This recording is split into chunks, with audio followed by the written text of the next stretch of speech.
వీళ్ళేమో food road మీద పెట్టేసి వెళ్ళిపోతారండి. అవేమో రోడ్డు మీద ఉంటూ తింటూ ఉంటే ఎదురుకుంటూ వచ్చే వెహికల్స్ ఏమో వాటి గుద్దుకుని వెళ్ళిపోతారు. మీకు ఈ రోజు 2 టైప్స్ ఆఫ్ రోడ్స్ చూపిస్తానండి. దానిలో ఇదొకటి. ఈ రోడ్ చూసారా ఎంత బాగుందో, చెట్ల మధ్యలోంచి రోడ్డు అలా వెళ్తుంటే చల్లగా భలే ఉంటది కదా.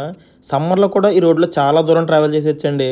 ఒరే ఏంట్రా ఇది, చెరువు మధ్యలో రోడ్లు వస్తున్నాయి? కాదు రోడ్డు మధ్యలోనే చెరువులు ఏర్పడ్డాయండి. కరెక్ట్ గా రాజమండ్రి నుంచి మా ఊరికి 32 కిలోమీటర్లు అండి. 30 కిలోమీటర్లు 45 నిమిషాలు వస్తే ఆ 2 కిలోమీటర్లు మాత్రం మాకు 1 అవర్ పడుతుందండి. ఈ రోడ్ లో ప్రెగ్నెంట్ లేడీస్, వృద్ధులు, స్కూల్ పిల్లలు, స్కూల్ బస్సులు వెళ్ళడానికి చాలా ఇబ్బంది పడుతున్నాయండి. ఎందుకంటే అంత దారుణంగా ఉంది ఈ రోడ్డు.